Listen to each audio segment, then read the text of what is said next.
Hey guys, আশা করি তোমরা সবাই ভালো আছো। এসে গেছি পার্ট 2 নিয়ে।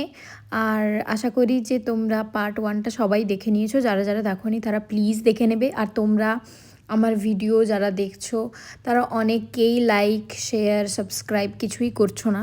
তো আমার রিকোয়েস্ট যে তোমরা প্লিজ সাবস্ক্রাইব করে নাও। আচ্ছা, তো সন্ধ্যেবেলা প্রথমেই আমি চলে গেছিলাম আমাদের গার্লস স্কুলে।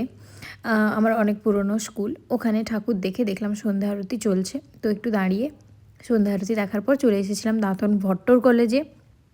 দাঁতন ভট্টর কলেজে আমার কলেজ, মানে কলেজটা আমার ওটাই ছিল।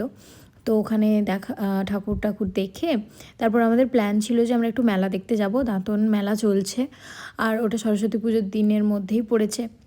10 দিন ধরে মেলাটা হয়। তো সেদিনকে বন্ধুবান্ধবীদের সাথে দেখা হলো। ওখানে একটু আড্ডা টাড্ডা মেরে ঠাকুর দর্শন করার পর চলে গেছিলাম আমরা মেলা দেখতে। মেলাতে অনেকক্ষণ ঘুরেছি আমরা সবাই মিলে। আমরা 3 জন গেছিলাম। তো অনেকক্ষণ ঘোরার পর মেলাতেও একজন সেলিব্রিটি এসেছিলো সেদিন, একজন গায়িকা। তো ওর একটু শোটা দেখে তারপর বাড়ি ফিরে আসি। আজকের ভিডিও